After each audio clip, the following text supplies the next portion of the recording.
Personnellement, pour moi, ça a été épuisant. Vous avez dû le lire, ça a été la COP la plus longue de l'histoire, la plus frustrante, l'une des plus frustrantes. Pour moi, en tout cas, la plus frustrante, c'est ma deuxième COP. Et ma première COP, c'était la COP 21, où j'étais partie pleine d'espoir en me disant « Waouh, je suis sortie de là, il y a l'accord de Paris, il y aura enfin quelque chose qui va se faire, des choses positives. » Je reviens 4 ans plus tard, je vois des gens qui bataillent pour des points où ils étaient d'accord en 2015. Donc oui, ça a de quoi démoraliser. Mais dans tout ça, je vais parler des hauts et des bas. Je ferai un rappel très simple que bon nombre connaissent. Madagascar est l'un des pays les plus vulnérables face aux impacts du changement climatique.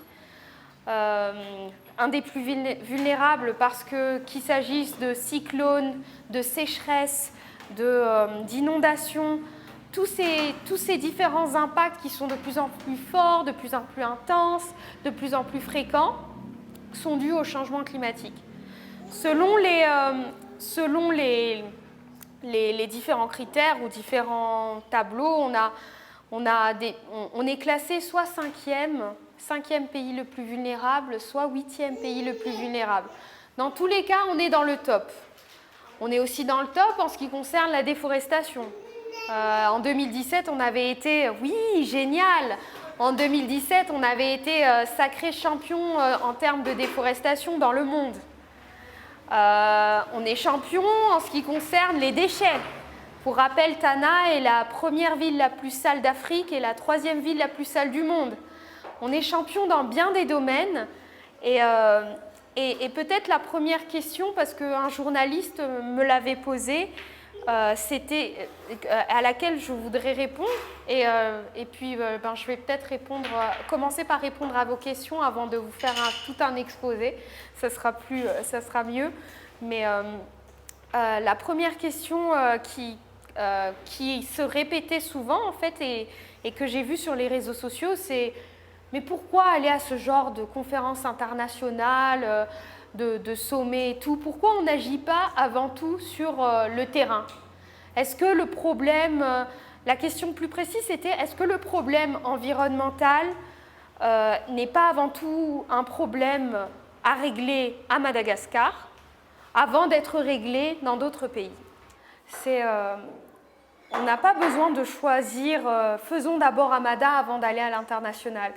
Il y a des choses qui se décident au niveau international et qui ont clairement un impact ici à Madagascar. Est-ce que par exemple, vous avez déjà entendu parler de l'article 6 des négociations qui ont eu lieu? C'est un des points essentiels pour des pays comme le nôtre. L'article 6. Et vous pensez que quelqu'un va essayer de vous le vulgariser ou de dire « Ah, l'international, voilà ce qui se décide. Ça, c'est des accords qui vont pouvoir financer plein de projets ici à Madagascar, mais on n'est pas forcément au courant de comment ça nous impacte vraiment. » La COP 25 cette année, l'un des enjeux principaux, c'était un point, cet article 6. Il y a aussi l'article 8. Donc je vous inviterai à regarder ces articles, mais je peux vous les résumer ici, à moins que quelqu'un puisse les résumer s'il les connaît. L'article 6 parle de quoi? L'article 6 parle du marché carbone. Alors le marché carbone, tout le monde sait ce que c'est? Et pourtant, nous, MADA, on est super intéressés par ce fameux marché carbone. L'effet de serre, c'est un phénomène qui est naturel. C'est grâce à ça qu'on a une température sur la Terre. On va dire que lorsqu'on a des rayons du soleil qui arrivent sur Terre, une partie sont réfléchis par la Terre pour aller directement dans l'espace. Le reste accumulé grâce au gaz à effet de serre. La chaleur, elle ne se perd pas. Une grande partie de cette chaleur ne se perd pas. Elle reste là et elle nous aide à réguler, on va dire, le climat. Ça, c'est ce qu'on appelle l'effet de serre, quelque chose de très simple. Là où on est en train de tout dérégler, c'est justement que les hommes les humains. Je ne vais pas commencer à parler de pourquoi on parle de genre et changement climatique aussi, mais les hommes, ils accroissent malheureusement cet effet de serre naturel à cause de leurs émissions. Les émissions, on en a à cause de quoi? En fait, c'est des activités où on utilise des ressources non renouvelables comme le pétrole, numéro 1. L'industrie textile aussi est très émettrice de gaz à effet de serre. On a des consommations à cause du méthane qui est produit par justement tous ces vaches, tous ces ébus. Oui, c'est pour ça que certains sont végétariens. C'est aussi pour des raisons environnementales. Donc, l'impact de tout ça, c'est que, comment dire, il y a un certain seuil qu'on ne doit pas dépasser, nous, en tant que pays vulnérables, en termes d'élévation du degré de température. Ce seuil, c'est combien, d'après vous? En fait, justement, Madagascar, à la COP21, on était sur 1,5. Nous, 2 degrés, c'est l'apocalypse. Hein. Ça ne marche pas. Or, avec les rythmes de négociation actuels, vous croyez qu'on est à combien de degrés? Avec l'implication des pays en ce moment, c'est combien? 5. 4, 5. Si on est vraiment très positif, on est vers les 3,1. Ça reste scénario de l'apocalypse pour nous. Et là, on est à un rythme accéléré. Et pour revenir à ma première question de départ entre pourquoi agir à l'international, qui sont les principaux émetteurs de gaz à effet de serre, dont un qui s'est récemment en tant que climato-sceptique? Alors, c'est surtout les États-Unis. Là, déjà, à la COP25, ceux qui ont vraiment zappé toutes les négociations, alors que les États-Unis, ils ont dit ils s'en vont. Mais ça ne les empêche pas de faire chier les autres. Pardon, hein, c'est pas un langage diplomatique, je ne suis pas là-bas et je ne suis pas diplomate. Donc, d'une part, les États-Unis, ça ne les arrange pas du tout. Ça les oblige à changer beaucoup de choses dans leur industrialisation. Non, ça ne les arrange pas. Beaucoup de personnes aux États-Unis ne croient pas au changement climatique. On parle de lobbies climato-sceptiques, des lobbies qui payent même des recherches pour nier l'impact du changement climatique ou pour dire que, mais non, c'est un phénomène naturel, l'effet de serre, on connaît. Il y a toujours eu des extinctions. Sauf que là, imaginons qu'avec cette petite élévation, ne serait-ce que pour le cas de Madagascar, c'est 40% de notre biodiversité qui va disparaître. Donc nous, je vous conseille vraiment de regarder ce film qui s'appelle Le Monde en 2075. C'est un film qui est disponible sur YouTube et qui montre à quoi ressemblerait le monde en 2075 selon un des scénarios du GIEC. Le GIEC qui est le groupe international d'experts sur le climat. Et c'est un groupe intergouvernemental qui justement a partagé plusieurs scénarios selon le degré d'élévation de la température. Et dans ces scénarios-là, si on se met dans le cas de Mada, vous pourrez être fiers de dire à vos petits-enfants, et même la petite qui est là, on pourra lui dire, tu sais, quand tu étais bébé, il y avait encore des lémuriens, des baleines, des arbres. Oh, des arbres, mais oui. Donc, ces pays, on va dire, développés, se sont engagés au niveau de l'accord de Paris et nous, pays en développement, on s'est engagés pour tous faire des efforts. Avant, ce qu'on disait, c'est juste les pollueurs qui font des efforts. On a dit, non, nous aussi on est responsables. Je l'ai dit, on est champion de déforestation, on gère nos déchets n'importe comment. Donc on ne peut pas juste se contenter de dire, c'est pas notre faute. Mais c'est vrai qu'en termes de gaz à effet de serre, notre émission, elle est toute petite. Vraiment toute petite, comparée à d'autres pays où les pourcentages sont énormes. Si je ne me trompe pas, en Afrique, le continent africain, c'est moins de 5% des émissions mondiales. Vous vous rendez compte? Donc nous, c'est vraiment infime. Mais après, ça ne veut pas dire, vu qu'on essaie d'avoir des modes de consommation qui ressemblent de plus en plus à l'Occident, on dit, allez, un deuxième 4x4, mais oui, pourquoi pas, j'ai de l'argent. Ben, on n'aimerait pas tendre vers ce modèle. En fait, moi, c'est ce que je ne souhaite pas, et j'espère que tous les jeunes ici ne souhaitent pas ça. Ce n'est pas vraiment le futur qu'on voudrait, d'une part. Et pour revenir à l'article 6, ce marché carbone, ça a été vraiment un point tendu, parce que c'est déjà depuis l'année dernière qu'on essaie de se fixer sur ce marché carbone, parce que les pays développés, on va faire exprès de mettre des objectifs qui ne sont pas très élevés en termes de réduction, parce qu'on sait qu'il suffira d'acheter chez les pays en développement des crédits carbone, c'est tout. On ne va pas faire d'efforts. En fait, ça ne change rien. Donc, à quoi ça sert de mettre en place un marché carbone si c'est officiellement, parce que c'est censé faire joli, le marché carbone est censé aider à financer, par exemple, des projets dans les pays en développement comme chez nous.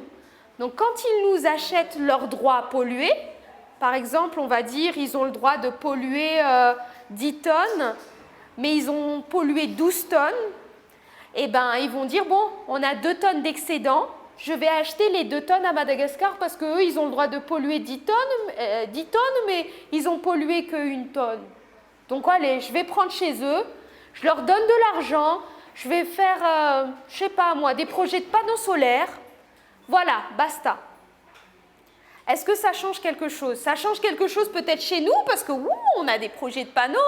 C'est pour ça que ça nous intéresse, parce qu'on dit, ça va nous financer plein de projets. Mais au final, l'impact à la fin, c'est quoi? La pollution reste la même, et puis nous, je disais, on est dans le top des pays les plus vulnérables. Si la quantité de gaz, elle augmente, nous, on a toujours des cyclones encore plus intenses. Et peut-être qu'on se sent un peu privilégié ici à Tana, parce qu'on dit, non, ça va, je ne suis pas trop atteint par les cyclones. 80% de la population vit encore en zone rurale, et ces 80% dépendent des ressources naturelles. Donc, pour les personnes, parce que j'entends beaucoup de gens qui disent, mais la priorité, c'est la lutte contre la pauvreté. Vous croyez que ce n'est pas lié, la lutte contre la pauvreté et le changement climatique? C'est totalement lié. Vous avez des périodes de sécheresse, de kéré, par exemple, dans le sud. C'est dû à quoi? Au changement climatique. Les gens ne peuvent plus cultiver leur propre terre. On fait comment? Et là vient l'article 8, dont je parlais, loss and damage. Loss and damage, c'est justement, nous, il nous faut des fonds d'adaptation pour nous adapter à tout ça. Parce qu'imaginez, c'est un exemple que j'ai partagé justement lors d'une dernière interview, on va construire une école dans un village et un dispensaire. On le construit cette année. Un cyclone débarque, pouf, tout est abîmé. C'est pas grave, on a l'argent des bailleurs. On en construit encore un. On construit encore le dispensaire et l'école. Ah, mais un cyclone encore plus fort, il débarque. Si on ne commence pas à prendre en compte l'impact de ce changement climatique dans le secteur de la santé, parce que ce n'est pas que l'environnement, dans le secteur de l'agriculture, on ne changera rien, on ne fera que des petites solutions d'urgence ponctuelles, et puis quand c'est le kéré, allez, distribution de nourriture. Est-ce que ça change quelque chose? Alors que dans certains, il y a des projets, par exemple, qui disent, bon, la température, elle va continuer à augmenter. Qu'est-ce qu'on peut faire? Il faut qu'on trouve, par exemple, des aliments qui puissent être cultivés avec très peu d'eau. Des choses qui peuvent être... alors que c'est vrai que chez nous, il y a des choses, on a l'habitude de les faire. Dans la culture, on dit, mais non, mais moi, j'ai cultivé des baguettes depuis 15 ans, 20 ans. Mon ancêtre l'a fait, mon grand-père, arrière-grand-père l'a fait. Pourquoi je vais changer? Et tu vas lui dire non, maintenant il faut que tu cultives ça parce que ça sera plus possible. La terre là, elle est en train de mourir. Mais pour le moment, on n'a pas cet esprit de faire le lien entre changement climatique et les différents secteurs. Dans le secteur de la santé, c'est quoi l'impact? On va citer les secteurs un par un comme ça. Dans la santé, c'est plus comme le disait Delphine, le paludisme. Donc des cas de paludisme qui seront en augmentation. Et donc, moi, je ne pense pas uniquement à ça, c'est en termes de malnutrition. On a déjà ce problème avec le Kéré dans le sud. Si vous manquez d'eau, si vous manquez de tout, d'aliments, au final, vous vous retrouvez dans un dispensaire qui ne peut pas vous apporter la solution parce qu'il manque de moyens, parce qu'il manque de ceci, cela, où ils n'ont que des solutions d'urgence. Là aussi, santé et changement climatique, il faut travailler ensemble. Tourisme, même la chaleur. C'est ça. Ça va quand même devenir trop, même si les gens sont habitués. C'est ça. Donc à un moment, il peut y avoir des évanouissements, le manque d'eau en soi va faire que si en plus il fait super chaud, et je pense que c'est arrivé à Tana, c'était l'année... Ouais. En octobre cette année, c'était l'horreur. C'était cette année qu'il y a eu ça, et l'année dernière encore, où tout d'un coup on avait énormément de fumée, même en ville, mais qui venait de ça. Les marchés carbone, tels que c'est écrit dans le texte, c'est sans contrôle, et surtout, ça n'inclut pas, par exemple, tout ce qui est lié aux droits humains. Et c'était vraiment une question, c'était une demande de la société civile sur place d'inclure les droits humains quand on parle de marché carbone. C'était le principe en tant que tel. Mais le principe en tant que tel, s'il est bien balisé, oui, pourquoi pas. S'il peut permettre de financer en effet plein de projets, c'est à notre avantage, voilà, mais que ces pays-là puissent aussi atténuer leurs émissions. Mais c'est ce côté vraiment... lors de la COP, j'ai eu des témoignages, par exemple, de peuples indigènes, que ce soit au Brésil ou dans d'autres pays, qui disaient qu'il y avait des projets soi-disant initiés grâce au marché carbone, qui venaient sur leur terrain, qui s'accaparaient en fait les terres, et eux, peuples indigènes, on leur disait, non, c'est pour la préservation de la planète, c'est pour ceci, cela, mais vous êtes en train de détruire la forêt là. C'est quoi le délire? Vous prenez notre terrain, y a des pays où c'est difficilement contrôlable, ou encore où l'argent, à cause de la corruption et tout ça, il n'y a pas de transparence, on ne sait pas où l'argent du fameux crédit carbone il va aller. Justement, il y avait plusieurs types de militants. Il y avait... comme je disais, ces militants qui étaient de peuples indigènes, moi j'ai été super émue parce qu'ils partageaient leur combat. Il y avait une d'entre elles qui disait par exemple que la semaine d'avant, une de ses camarades qui était en train de lutter pour préserver leurs terres et un des projets qui était lié justement à ces questions de marché carbone où ils ont récupéré des terrains comme ça, ils ont réquisitionné l'État. Sa camarade, elle recevait des menaces régulièrement et comme elle continuait son combat, elle a continué d'alerter. Ils ont pris son bébé d'1 an, ils ont tué son bébé d'1 an devant elle. Et donc, il y avait ces témoignages vraiment émouvants de défendeurs qui disaient mais vous faites ça, mais nos droits dans tout ça. Essayez de nous impliquer, sinon, quand on parle de marché carbone, c'est sûr que si on va parler à des personnes ici à Mada, en zone rurale, qu'on leur explique comment ça marche, c'est un peu... comment ça marche, c'est un peu flou, c'est pas très clair. Mais je pense qu'il y a des moyens vraiment de les impliquer et de ne pas juste dire « ouais, c'est cool, on a eu, je sais pas, 10 millions de dollars grâce à tel truc du marché carbone et on fait ce qu'on veut. On va réquisitionner tel hectare et on va mettre que des panneaux solaires dessus et tant pis si ces hectares-là appartenaient à une population, de toute façon, ils ne savent pas lire, ils ne savent pas écrire, ils n'ont pas de titre, on peut les dégager. Donc moi, c'est un reproche que j'assume, que je fais à nos autorités, c'est de ne pas avoir su impliquer la population et leur faire réaliser que c'est un problème qui nous concerne et qui touche tous les secteurs.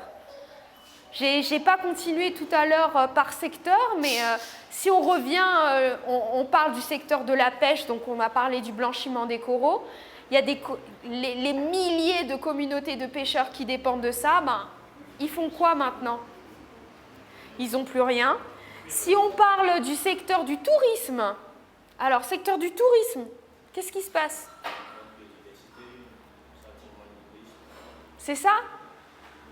On est censé être le pays de la méga biodiversité, mais l'exemple que je donne souvent, quand tu as froid, tu mets un manteau. Quand tu as chaud, tu enlèves tes habits si tu veux. Mais un animal, quand il a froid, il fait comment? Quand il a chaud, il fait comment? Il y a des animaux qui sont très sensibles à la moindre variation de température et des espèces qui disparaissent de jour en jour, tous les jours, juste à cause de ça. Et moi, ce que je trouve bizarre et vraiment dommage, c'est que quand on va parler de questions environnementales ou de changement climatique, dans la tête de beaucoup, c'est « Oh, c'est pour protéger les lémuriens, c'est bien ». On parle même plus de protéger les lémuriens, on parle de protéger nous, les hommes. On parle de protéger ces pêcheurs-là, on parle de protéger ces gens qui vivent de la sécheresse, on parle de protéger plus de... non, quoi, je sais pas. Et le fait qu'on n'en parle pas, qu'avant chaque COP, c'est un peu le flou, on ne sait même pas qui va assister à ces COP, quelle est la position de Madagascar qui va être défendue, parce que oui, j'ai demandé, encore une fois, j'ai demandé, une fois sur place, quelle position on a. Et je vous avoue que j'ai été déçue qu'on me dise on suit des positions des autres. Comment ça, on suit les positions des autres? Donc on est dans le top 10 des plus vulnérables, mais il y a des États qui sont, on va dire, qui ont moins d'impact que nous, on les entend plus, mais nous, on ne nous entend pas. Il y a des États, ils viennent... Après, ce n'est pas le nombre qui compte. C'est vraiment la capacité de convaincre et de dire à ces pays, mettez l'argent sur la table. Parce que nous, même si on a des ressources naturelles et tout ça, mais quand après on dit, mais on va investir sur les mines pour financer notre développement, c'est l'avenir et tout, je dis, mon Dieu, que c'est paradoxal. Je me demande vraiment, et j'espère que vous vous demandez aussi la question, cette question, c'est quel développement on veut pour notre pays? Quel type de développement? Un développement où on va multiplier les industries et au final, on va avoir autant d'usines que la Chine. Ouais, ça va être cool pour l'emploi, ouais, ça va être cool pour la croissance, mais après,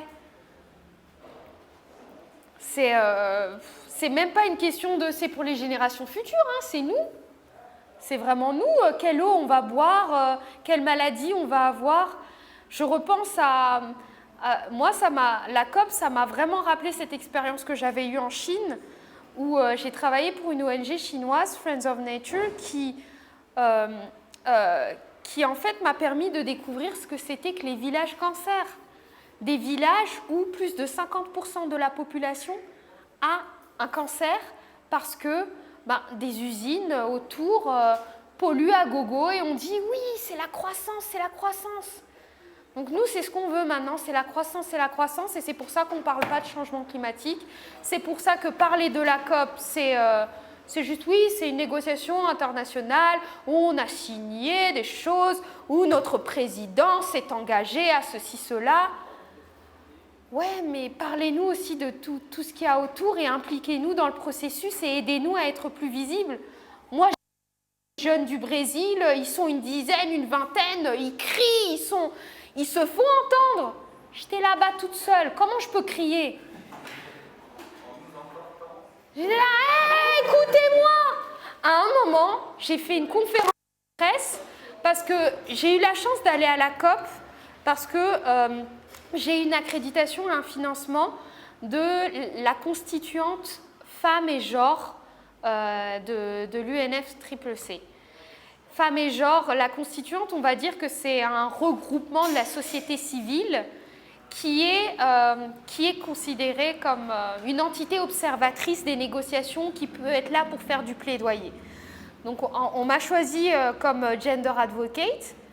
J'ai pu assister aux négociations, enfin à la COP grâce à ça. Ils ont invité, on était 4 de cette constituante, qu'on a invité à faire une conférence de presse pour parler du point de vue femmes et genre par rapport au changement climatique, de la considération qui est faite dans les négociations par rapport à ces points femmes et genre. Et à un moment, j'ai posé la question aux journalistes. Quelqu'un parmi vous a déjà entendu parler de Madagascar? Combien de personnes ont levé la main sur les journalistes présents d'après vous? 0. 0. Ils ne savaient même pas qu'on faisait partie des pays les plus vulnérables. Pour les médias internationaux, on n'existe pas. Je suis désolée, mais c'est la vérité. Moi, à un moment, j'ai dit, on n'a même pas de visibilité. Ils ne savent pas ce qui se passe. Pourtant, régulièrement, ils parlent de sécheresse dans le sud, manque d'aide, etc. Mais on va dire que les médias anglophones, hein, ils ne connaissaient pas. Ils ne savaient pas. Je leur ai fait découvrir des choses. Je parlais avec des gens, ils disaient « Ah bon, il y a ça chez toi ? Ah bon, mais votre île, dans le dessin animé, il y a tellement d'animaux. » Oh, il y a du boulot. Et justement, comment on peut changer ça? Parce que c'est vrai que moi, peut-être, comme j'ai eu l'occasion de contact avec ces populations vulnérables, j'ai l'impression que je ne peux pas me taire. Je suis à Tana en ce moment. Pour moi, c'est une raison de plus de me soulever parce qu'on me donne justement une plateforme où je peux m'exprimer et exprimer la voix de ces personnes-là qui n'ont pas la chance d'aller à la COP pour aussi dire « Hé, mon village, il est en train d'être détruit par votre faute. J'ai rien demandé de tout ça. » Mais c'est vrai que si on n'a pas ce sens citoyen, ce sens du bien commun, ouais, c'est ça. Et pourtant, les décisions, je suis désolée, elles se prennent à Tana. Tana, c'est Madagascar. On oublie les autres. Et c'est bien dommage. C'est plus le moment de penser qu'à toi parce qu'à un moment, tous ces criquets qui vont débarquer, qui n'auront plus rien à manger là-bas, ils vont venir chez toi, là. Tu auras une invasion de criquets tout le temps. La vague de chaleur, ça vient chez toi aussi. Il y a des choses qui se passent en ville. Les inondations, c'est chez toi. Les cyclones, à un moment, on sera plus protégés. Et tous les gens viendront à Tana aussi. Surtout les migrants climatiques. Donc on se dit, ouais, ça m'atteint pas, mais le jour où tout le monde va migrer à Tana, on aura une urbanisation folle. Et puis toi, si tu dis, c'est pas grave, j'habite pas dans un quartier comme ça, moi je suis dans un bon quartier, j'ai mon wifi, je suis tranquille. À un moment, pénurie d'eau. Lorsque vous avez des catastrophes naturelles, les femmes ont 14 fois plus de risques de mourir que les hommes. 14 fois plus de risques, c'est énorme. C'est pas juste 2 fois, quoi. Une femme, elle a moins accès à la terre. Lorsque, par exemple, son mari, il va devenir un migrant climatique, il va monter sur Tana pour chercher du travail. Elle se retrouve seule avec tous les enfants en pleine période de sécheresse. La terre ne lui appartient pas, donc c'est un peu difficile d'aller demander un microcrédit. Et en plus, parce que dans la culture, on dit les filles ne doivent pas aller à l'école, elle ne sait même pas comment gérer cet argent si par chance on lui donne cet argent. Il n'y a que des handicaps à chaque fois. Seulement 15% des femmes sont dans les instances de décision. Dans le Fonds vert pour le climat, seulement 3% de femmes. Dans Le fonds pour l'adaptation, seulement 33% de femmes. On n'est pas dans les trucs de décision, dans les trucs d'allocation de budget, il n'y a pas de fonds spécifiques pour les femmes, on n'intègre pas, mais non. Pourquoi on va distinguer? Alors que lorsqu'on est dans des villages où on va, par exemple, mettre en place des projets d'adaptation au changement climatique, on va réunir les gens du village qui vont avoir le droit de parler. On est toujours à Madagascar et il est courant que quand la famille n'a plus beaucoup d'argent, on dit à la fille, bon, ben, priorité aux garçons, toi tu arrêtes l'école. Tu arrêtes l'école et si en plus vous vous trouvez dans certaines cultures où on vous dit, bah, ouais, mais on ne veut pas que tu sois une charge, donc on va te marier. Donc tu arrêtes l'école, on te marie, en plus en échange, le mari il donne à la famille 2-3 ébus. On est l'un des rares pays où ben, la pauvreté fait que j'ai perdu toute ma récolte parce qu'il n'y a plus de pluie. Bon, qu'est-ce que je vais faire? Je vais vendre ma fille. C'est ça, c'est pas vendre dans le sens, mais au final c'est un peu ça. Et c'est comme échanger, se dire bon, je pense que c'est une vie meilleure, en plus ça se fait, nos ancêtres l'ont fait, les mariages des enfants c'est pas grave. On est l'un des rares pays où ben voilà, le taux de grossesse précoce et le taux de mariage des enfants, ben, au lieu de diminuer, ben, plus on manque de ressources et plus on se dit, bon, ben, essayons de... Voilà. Imagine, il fait chaud, il n'y a pas d'eau, on dit non, priorité, l'eau, c'est pour la famille, c'est pour l'homme, c'est lui qui rapporte l'argent à la maison. Toi, c'est pas grave si tu as des infections, si tu peux pas te... C'est un truc sale de toute façon, tes règles là, c'est dégueulasse. Hein? Non, mais là, c'est pour mettre le parallèle entre le manque d'eau. Déjà, on se dit, ça, c'est une mutilation de la femme, et en plus, c'est aggravé par ce manque d'eau, le manque d'hygiène, etc. Et ici, à Mada, on se dit, bon, on n'a pas ça, mais je suis désolée, c'est une forme de violence de dire à une femme, l'eau, priorité, c'est pas pour laver ton machin. Hein. Malheureusement ou heureusement, le clash que j'ai eu avec le ministre a fait parler un peu plus de ce combat qu'on mène. Et j'ai envie de dire, c'est un peu dommage. C'est un peu dommage que ça se fasse de cette manière, parce qu'il y a tellement d'impact, il y a tellement de projets, d'initiatives positives qui sont faites par les jeunes, qui sont faites par les femmes, mais on ne les voit pas assez. Et ça sera vraiment un message pour le gouvernement actuel de dire, mais dans vos prochaines stratégies, je sais que pour le plan national d'adaptation, ils ont essayé d'intégrer les femmes dans les discussions et tout. Mais les jeunes, il n'y a pas un mot sur nous. Et puis en termes de représentativité, une fois à l'international, on n'est pas au courant de ce qui se passe. On n'est pas au courant de comment ça peut financer des projets locaux. Donc juste plus de transparence, plus d'inclusion. Et vous inquiétez pas, je vous ai embêté, chers gouvernants, avec ma petite lettre, ma modeste lettre, mais je sais que derrière, il y en aura d'autres qui ne se laisseront pas faire, qui demanderont aussi plus de transparence, qui ne se laisseront pas faire par les beaux discours et qui demanderont de l'action. Donc, vous nous avez promis des actions, on sera là pour voir et on sera là pour en faire aussi.